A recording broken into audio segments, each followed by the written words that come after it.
அஷ்டாவக்ர கீதை 3வது அத்தியாயம். அடுத்த பாடல். முடிவு காலம் நெருங்கி பலவீனமடைந்த பின்பும் தோன்றும் காமம் ஞானத்தின் பகைவன் என்றறிந்தும் புலனின்பத்தில் ஆசை வைப்பது வியப்பே. முடிவு காலம் நெருங்கி பலவீனமடைந்த பின்பும் தோன்றும் காமம் ஞானத்தின் பகைவன் என்று அறிந்திருந்தும் புலனின்பத்தில் ஆசை வைப்பது வியப்பே. அஷ்டாவக்ரர் உபதேசம் செய்கிறார். ஒரு ஞானியினுடைய இயல்பு ஞான நிஷ்டை, ஆத்ம நிஷ்டை, சிரவணம் மனனம் நிதித்தியாசனம் செய்து நான் பிரம்மம் ஆத்மா அப்படின்னு நிஷ்டையில் இருக்கக்கூடிய ஞானிகளுக்கு புலனின்பத்தில் ஆசை வைப்பது வியப்பே. அவர்கள் சிரவணம் மனனத்தின் போதே நன்றாக ஆராய்ந்து அறிந்து இந்த ஆசை அப்படிங்கிறது ஞானத்தினுடைய பகைவன். முடிவு காலம் நெருங்கி பலவீனமடைந்த பின்பும் தோன்றும் ஆசை. உடம்பு நல்லா இருக்கும்போது மட்டும் இந்த ஆசை தோன்றுவதில்லை. பலவீனமடைந்து சாகக்கூடிய தருவாயிலிருந்தாலும் ஏதாவது ஒரு ஆசை, ஒரு குறை, அந்த குறையை தீர்க்கிறதுக்கு ஏதோ ஒரு ஆசை இருந்து கொண்டேதான் இருக்கும். தோன்றக்கூடிய இந்த ஆசைகளை அதை நிறைவேற்றி எது மேலே ஆசை இருக்குதோ அதை அடைஞ்சா இந்த ஆசை போயிடும் அப்படின்னு கிடையவே கிடையாது. ஒரு ஆசை போயிடுச்சுன்னா இன்னும் 4 ஆசை வந்து கொண்டே இருக்கும். இப்போ இந்த ஆசை அப்படிங்கிறத ஏதோ ஒரு பொருளை அடைந்து ஏதாவது ஒன்று தெரிந்து கொண்டு ஏதாவது ஆகி இந்த ஆசையை நாம் நிறைவேற்ற முடியாது. பெர்மனண்ட்டாக நிரந்தரமாக இந்த ஆசையை நாம் இல்லாமல் செய்ய முடியாது. பிறந்ததிலிருந்து இருக்கிற வரைக்கும் ஏதாவது ஒரு ஆசை வந்து கொண்டே தான் இருக்கும். இதை நிறைவேற்றவே முடியாது அப்படின்னு ஆராய்ச்சி பண்ணி சிரவணம் மனனத்தின் போதே ஆராய்ச்சி பண்ணி அஞ்ஞானிகள் எல்லாம் எப்படி வாழ்கிறாங்க அப்படிங்கிற அந்த வாழ்க்கையை நாம் ஆராய்ச்சி பண்ணி ஏதாவது ஒரு குறை இருக்குது, அந்த குறையை தீர்க்கிறதுக்கு ஆசை வருது, அந்த ஆசையை நிறைவேற்ற அவர்கள் பாடுபடுகிறார்கள். ஒரு ஆசை நிறைவேறினா இன்னும் 4 ஆசை லைனில் காத்துக்கிட்டு இருக்கு. நிறைவேற்றி பார்க்குறாங்க. ஆனால் நிரந்தரமாக அது நிறைவேறின பாடே கிடையாது. இதுவரை யாருக்குமே நிரந்தரமாக ஆசை நிறைவேறினதா சரித்திரமே கிடையாது அஞ்ஞானிகளுக்கு. இதை ஆராய்ச்சி பண்ணக்கூடிய முமுட்சுக்கள் அவங்க என்ன முடிவுக்கு வர்றாங்க? முதல்ல இந்த ஆசை எங்கிருந்து வருது, எதனால் வருது அப்படிங்கிற மூல காரணத்தை கண்டுபிடிச்சாதான் அதை நாம் நிரந்தரமாக, ஆசை அப்படிங்கிறது சலனம், மனச்சலனம், இது ஒரு குறை, இது ஒரு வியாதி. நிம்மதியாக இருக்க விடாமல் ஏதோ ஒரு ஆசை தோன்றி அதை அடையணும் அப்படின்னு மனசுக்குள்ளே தோன்றது, மனசில் ஏற்படக்கூடிய சலனம், அந்த சலனம் ஒரு வியாதி. இந்த வியாதிக்கு மூல காரணத்தை முமுட்சுக்கள் ஆராய்ச்சி பண்ணி கண்டுபிடிக்கிறாங்க. ஒரு ஆசை இருக்கணும் அப்படின்னா அதுக்கு பின்னாடி ஒரு குறை இருக்கணும். வயிறு காலியாக இருந்துச்சுன்னா பசி வரும். பசிங்கிறது ஆசை. வயிறு காலியாக இருக்கிறதுனால தான் பசி வருது. வயிறு நிரம்பி இருந்துச்சுன்னா பசி இருக்காது. அந்த மாதிரி நமக்குள்ளே ஏதோ ஒரு குறை இருக்கிறதுனால தான் ஆசை அப்படிங்கிற அந்த சக்தி, அந்த சலனம் ஏற்படுகிறது. அப்போ குறைக்கு காரணம் என்ன? நான் ஏன் குறையுள்ளவனாக என்னை உணர்கிறேன்? பசி எனக்கு ஏன் எடுக்குது? வயிறு காலியாக இருக்குது. ஆசை ஏன் வருது? நான் குறையுள்ளவனாக என்னை உணர்கிறேன். இப்போ நான் குறையுள்ளவனா? உண்மையில் நான் குறையுள்ளவனா? நான் தனிப்பட்ட ஜீவனா? குறையுள்ள தனிப்பட்ட ஜீவன் நானா அப்படின்னு ஆராய்ச்சி பண்ணி பார்த்தால் அப்படி ஒன்று இல்லவே இல்லை. தனிப்பட்ட ஜீவன் அப்படின்னு ஒன்று இல்லவே இல்லை. இருப்பதெல்லாம் பரபிரம்மே, சிவசக்தியே. அது நிறைவாக இருக்குது. ஆத்மாங்கிறது, எசன்ஸுங்கிறது என்னுடைய இயல்பு நிலை, தன் நிலை அப்படிங்கிறது பூரணமாக இருக்குது. இப்போ குறையுள்ள ஜீவன்கிறது வெறும் கற்பனை, வெறும் பாவனை. அந்த பாவனையினால தான் என்னை பற்றி சரியாக நான் தெரிந்து கொள்ளாததனால் வந்த ஒரு தவறான நம்பிக்கை, மூட நம்பிக்கை. இந்த குறையுள்ள ஜீவன் நான்கிறது ஒரு மூட நம்பிக்கை. அந்த தவறுனால தான் எனக்கு குறை அப்படிங்கிறது அனுபவமாக இருக்குது. அந்த குறையினால தான் ஆசை வருது.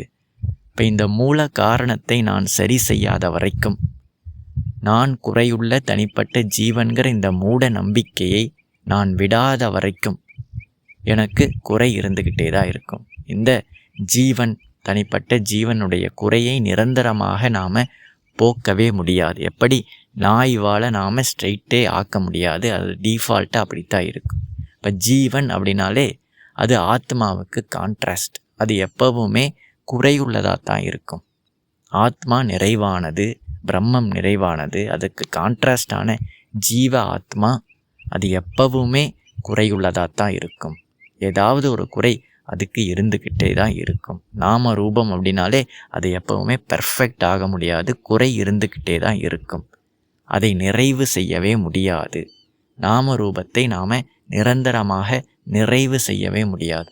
அது மாறிக்கிட்டே இருக்கும், குறையுள்ளதாக இருக்கும். என்ன பெர்ஃபெக்ட் பண்ணாலும் ஒரு நாள் அது அழிந்துவிடும்.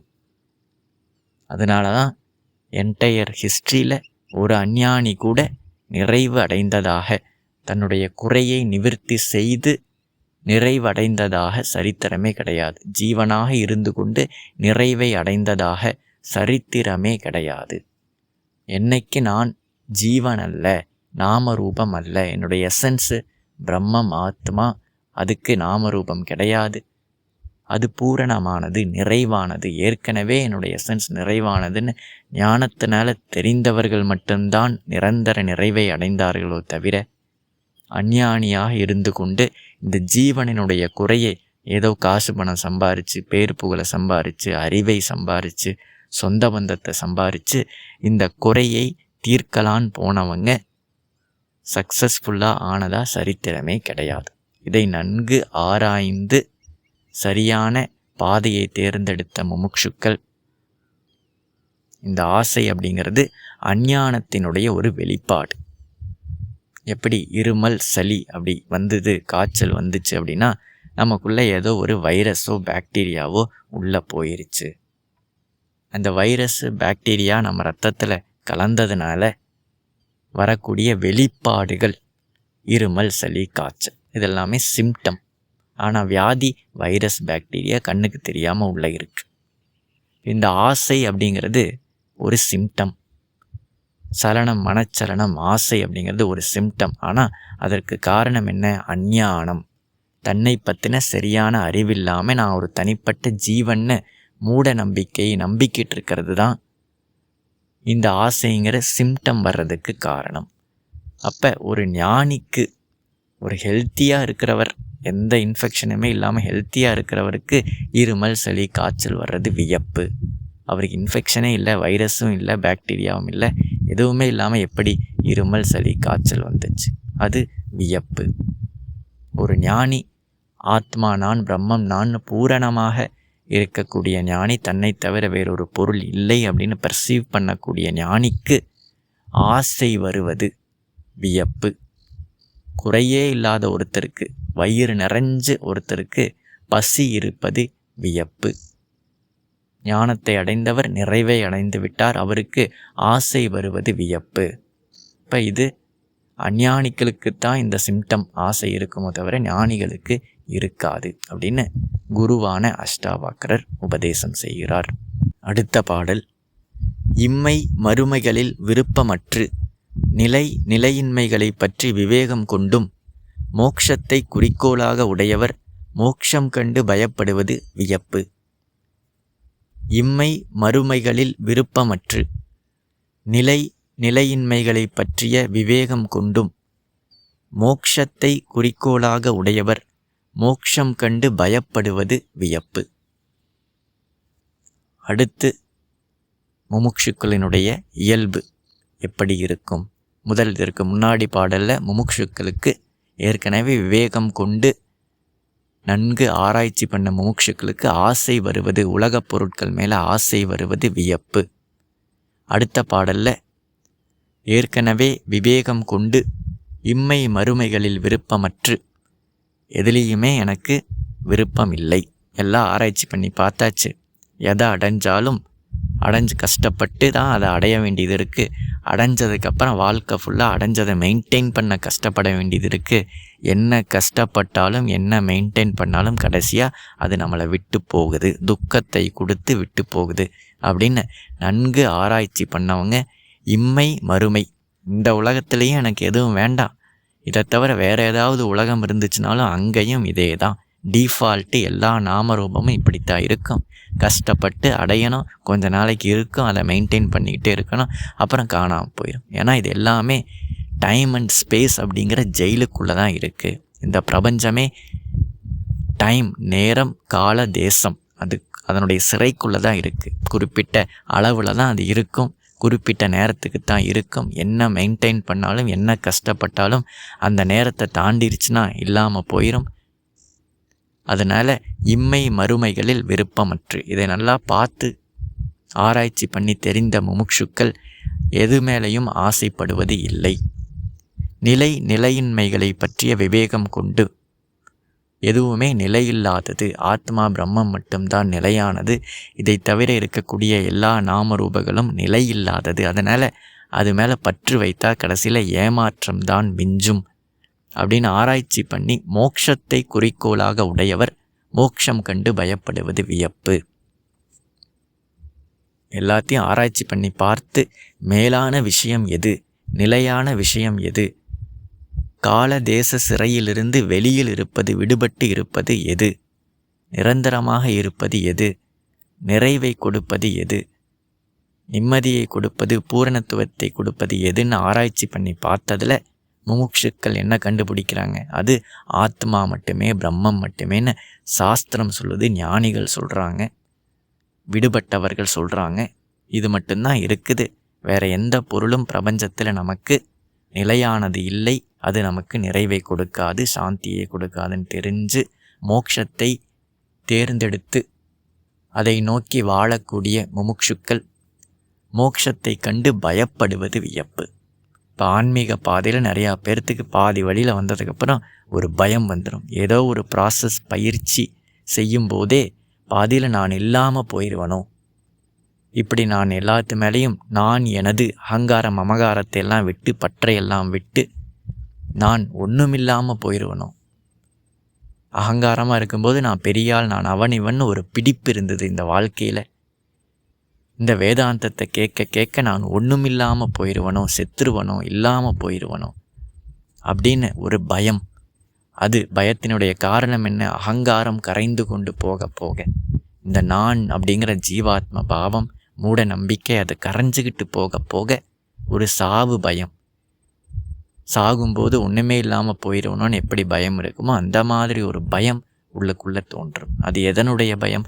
ஜீவாத்மாவனுடைய கரையிறதுனால ஏற்படக்கூடிய பயம். அதுதான் பலி.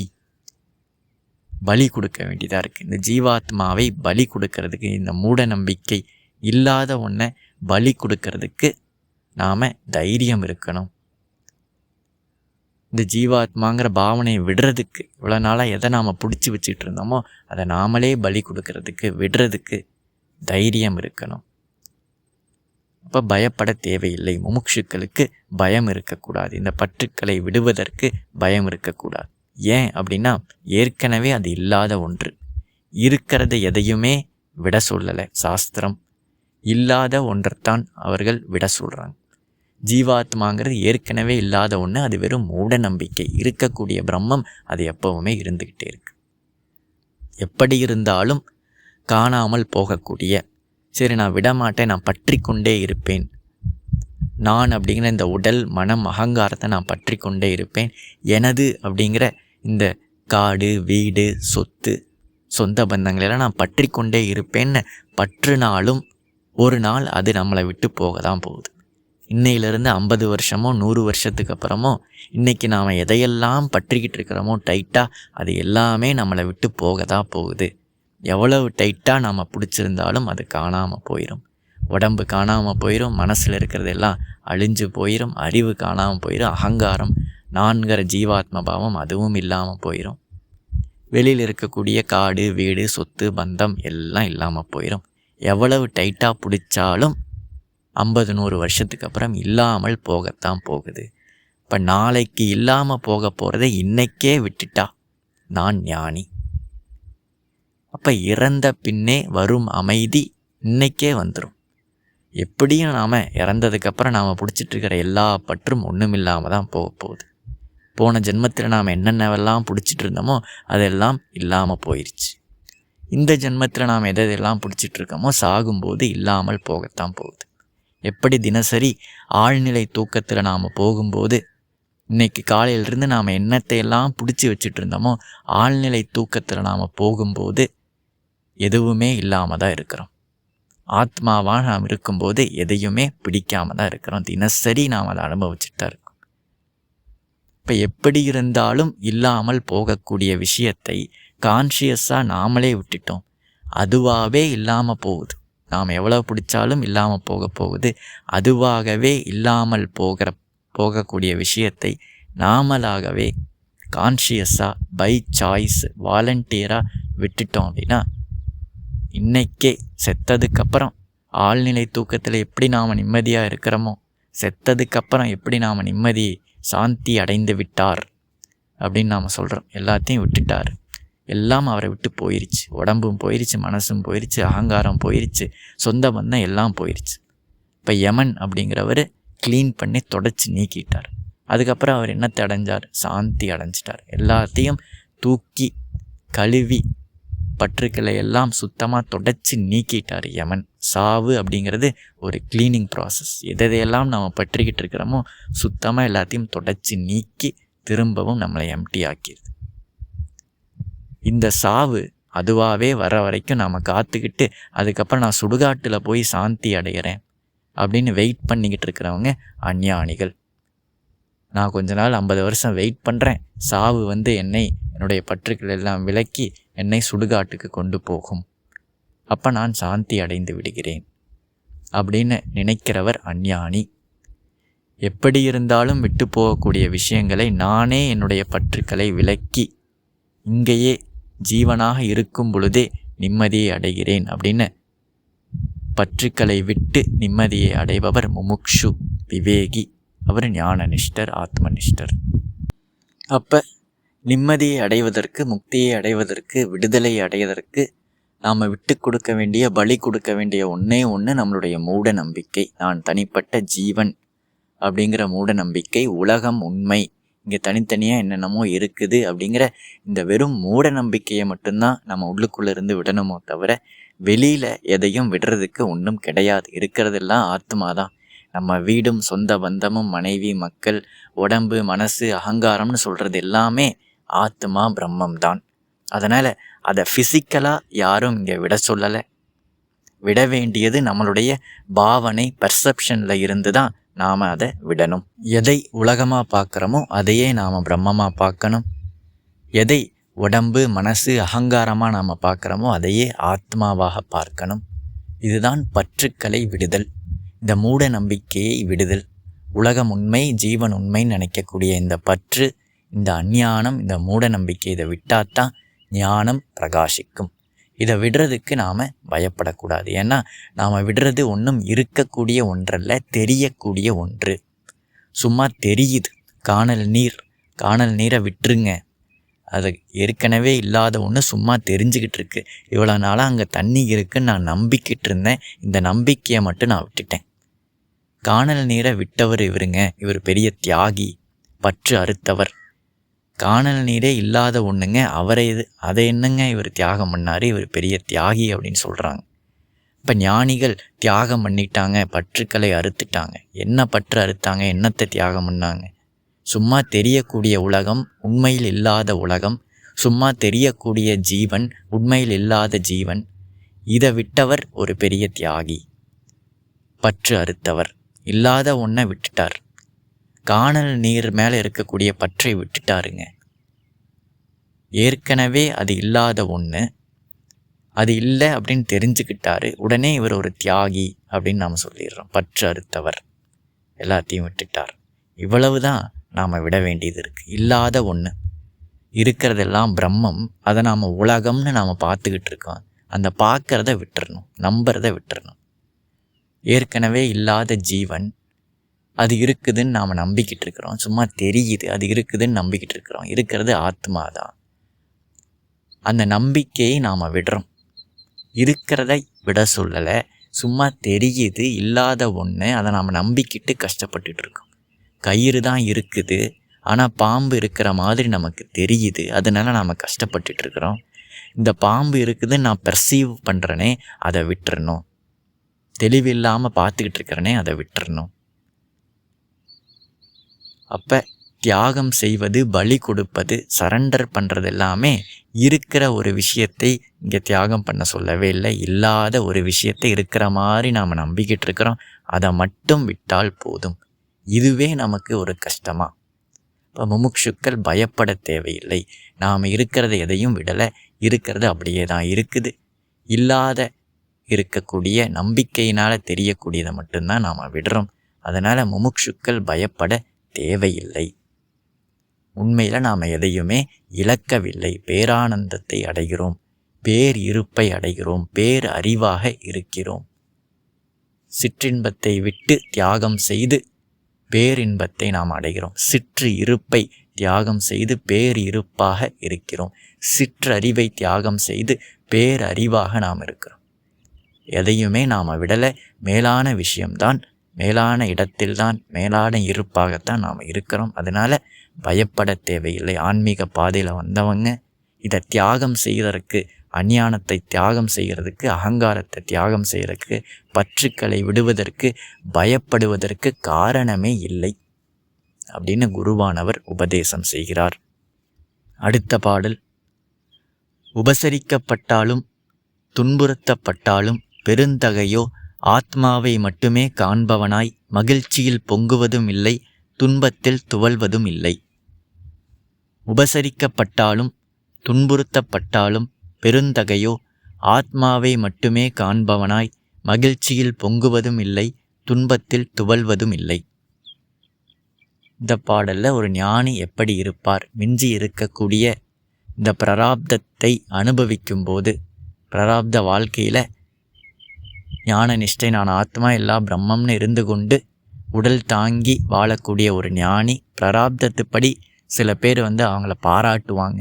நீங்கள் நல்லவர், பெரிய ஆள், உங்களை மாதிரி யாரும் இல்லை அப்படின்னு பாராட்டுவாங்க. சில பேர் அவங்களை கெட்ட விதமாக, இவர் நல்லவர் இல்லை, தூற்றுவார்கள், துன்புறுத்துவாங்க. இப்போ பிராரப்தப்படி பல நன்மைகள் நடக்கும், பல தீமைகள் நடக்கும், பல வரவு, பல செலவு, பல இன்பம், பல துன்பமான விஷயங்கள் பிராரப்தத்துப்படி ஞானியின் வாழ்க்கையிலையும் நடக்கும். வியாதிகள் வரும், சுகமான அனுபவங்கள் கிடைக்கும். இப்படியெல்லாம் நடக்கும் போதும் பெருந்தகையோ ஆத்மாவை மட்டுமே காண்பவனாய் மகிழ்ச்சியில் பொங்குவதும் இல்லை, துன்பத்தில் துவள்வதும் இல்லை. கண்ணுக்கு முன்னாடி என்னென்னமோ அனுபவங்கள் வரும், மாறிக்கிட்டே இருக்கும். ஞானிக்கு முன்னாடி இதெல்லாம் வருது. வந்த போதும் அவர் இன்பம் வந்துருச்சுன்னு துள்ளி குதிக்கிறதும் கிடையாது. ஏதோ லாபம் வந்துருச்சு, என்னை புகழ்ந்து பேசிட்டாங்க, நான் பெரிய ஆள் ஆயிட்டேன், நான் எலெக்ஷனில் ஜெயிச்சிட்டேன் அப்படின்னு இன்பத்தில், இன்ப அனுபவங்களில் அவர் துள்ளி குதிக்கிறதும் கிடையாது. துன்பத்தினால துவண்டு போகிறதும் கிடையாது. ஏன் அப்படின்னா அவர் எல்லாத்துலேயும் ஆத்மாவை பார்க்குறார். ஏக தரிசனம். முன்னாடி என்ன நாமரூபம் தோன்றினாலும், அது எப்படி வந்தாலும், அது அழகாக இருந்தாலும் அல்லது அகோரமாக இருந்தாலும், கோரமாக இருந்தாலும், அழகாக இருந்தாலும், சுகத்தை கொடுப்பதா இருந்தாலும், துன்பத்தை கொடுப்பதா இருந்தாலும், அவர் ஆத்மாவை, எசன்ஸை பார்க்க தெரிஞ்சுக்கிட்டார். ஞான கண்ணால் எல்லாத்தினுடைய எசன்ஸும், அது எப்படி தோன்றினாலும், அனுபவங்கள் எப்படி வந்தாலும் அது பிரம்மமே, ஆத்மாவே அப்படின்னு ஆத்ம தரிசனத்தை அவர், இந்த ஒரே ஒரு ஸ்கில், எல்லாத்தையும் அதனுடைய எசன்ஸை பார்க்கக்கூடிய ஸ்கில், எப்படி வந்தாலும் அவர் ஆத்மாவை தான் பார்க்குறாரு. அப்படின்னால அவர் எந்த ரியாக்ஷனும் இல்லாமல், அதனால் பாதிக்கப்படாமல், அனுபவங்கள்னால பாதிக்கப்படாமல் இருக்கிறார். அதுவே அஞ்ஞானிகள் இன்பம் வந்தால் துள்ளி குதிப்பாங்க, துன்பம் வந்தால் துவண்டு போயிடுவாங்க. ஏன்னா அவர்கள் இன்பத்தினாலையும் துன்பத்தினாலையும் பாதிக்கப்படக்கூடிய ஜீவனாக தன்னை அடையாளப்படுத்திக்கிட்டு இருக்காங்க. இந்த எசன்ஸை அவங்களால பார்க்க முடியல. வேற இன்பம் வேற, துன்பம் வேற. அந்த நாம ரூபத்தை தான் பார்க்க முடியுதோ தவிர அதுக்கு பின்னாடி இருக்கக்கூடிய எசன்ஸை பார்க்க முடியாததுனால, நாம ரூபமாக தன்னை அடையாளப்படுத்திக்கிட்டு எசன்ஸாக தன்னை அடையாளப்படுத்திக்க முடியாததுனால, இந்த ஸ்கில்லு இல்லாததுனால அவர்கள் துன்பம் வரும்போது துவண்டு போகிறாங்க, இன்பம் வரும்போது துள்ளி குதிக்கிறாங்க. இப்போ நிதித்தியாசனத்தில் இருக்கக்கூடிய முமுட்சுக்கள் மிஞ்சி இருக்கக்கூடிய பிராரப்த வாழ்க்கையில் வரக்கூடிய அனுபவங்களை எப்படி அனுபவிக்கணும் அப்படின்னா, சாந்தியுடன் இருந்து கொண்டு துள்ளி குதிக்காம துவண்டு போகாம எல்லா அனுபவங்களுக்கும் பின்னாடி இருக்கிறது ஒரே ஆத்மா, எசன்ஸ், பிரம்மம் அப்படின்னு பார்த்து நிம்மதியாக இருக்கணும். இதுதான் நம்மளுடைய சக்ஸஸ். நிதித்தியாசனத்தில் இருக்கக்கூடிய முமுட்சுக்கள் எல்லா அனுபவங்களையும் ஆனந்தமாக, நிம்மதியாக, அமைதியாக கடந்து போகிறது. துள்ளி குதிக்காமல் துவண்டு போகாமல். துள்ளி குதிச்சிட்டோம் அப்படின்னா நாம் ஒரு ஷேப் எடுத்துட்டோம், அகங்காரமாக மாறிவிட்டோம், அனுபவங்கள்னால பாதிக்கப்படக்கூடிய அகங்காரமாக இருக்கிறோம். அதனால தான் நம்ம துள்ளி குதிக்கிறோம். அப்போ மாயை இங்கே ஜெயிச்சிருச்சு. ஏதோ ஒரு ஆசைப்பட்ட பொருளை காட்டி நம்மளை ஒரு ஷேப்புக்குள்ளே, ஆத்மாவாக ஷேப்லெஸ்ஸாக நிம்மதியாக இருந்த என்னை ஏதோ ஒரு பொருளை வெளியே காட்டி ஆசையை தூண்டிவிட்டு என்னை ஒரு நாமரூபமாக மாற்றிவிட்டது. துள்ளி குதிச்சிட்டேன். சரி, துள்ளி குதிக்க மாட்டேங்கிறான், இவனை நம்ம பயப்படுத்துவோம், துன்பப்படுத்துவோன்ட்டு பிடிக்காத ஒரு நிகழ்வு, துன்பத்தை கொடுக்கக்கூடிய ஒரு நிகழ்வு, பயப்படுத்தக்கூடிய ஒரு நிகழ்வை கொண்டு வந்தால் திரும்ப இவன் ஒரு ஷேப்புக்கு வந்துடுவான். பயப்படக்கூடிய, துன்பப்படக்கூடிய ஒரு அகங்காரமாக ஆயிடுவான். அப்படின்ட்டு மாயையானது ஆசையையோ பயத்தையோ நிகழ்வுகள் மூலமாக தூண்டும். அப்படி நிகழும்போது நாம் ஆத்மாவாக பிரம்மமாக இருந்து பிரம்மத்தை பார்த்து ஷேப் எடுக்காமல் இந்த பிராரப்தத்தை, அனுபவங்களை கடந்து போனோம்னா அதுதான் நம்மளுடைய சக்ஸஸ். அப்போ அஞ்ஞானிகளினுடைய மெஷரிங் ஸ்கேல், வாழ்க்கையினுடைய சக்ஸஸ் ஃபெயிலியரை அளக்கக்கூடிய அந்த ஸ்கேல் வேறு, முமுட்சுக்களினுடைய இந்த மெஷரிங் ஸ்கேல் அப்படிங்கிறது வேறு. முமுட்சுக்களினுடைய வாழ்க்கை, ஞான நிஷ்டையில் இருக்கிறவங்களுடைய வாழ்க்கையினுடைய அளவுகோல், அவங்க சக்ஸஸ்ஃபுல்லாக வாழ்கிறாங்களா, ஃபெயிலியர் அல்லது தோத்துட்டாங்களா அப்படிங்கிறது எதை வச்சு அளக்கிறோம் அப்படின்னா, நடக்கக்கூடிய இந்த பிராரப்தத்துப்படி வரக்கூடிய இன்ப துன்பங்கள், நிகழ்வுகள்னால பாதிக்கப்படாமல் இருந்துட்டோம். எது அப்பியர் ஆனாலும் அதனுடைய எசன்ஸை பார்த்து நிம்மதியாக சரணம் இல்லாமல் நாம் இருந்தோம் அப்படின்னா நாம் ஜெயிச்சிட்டோம்.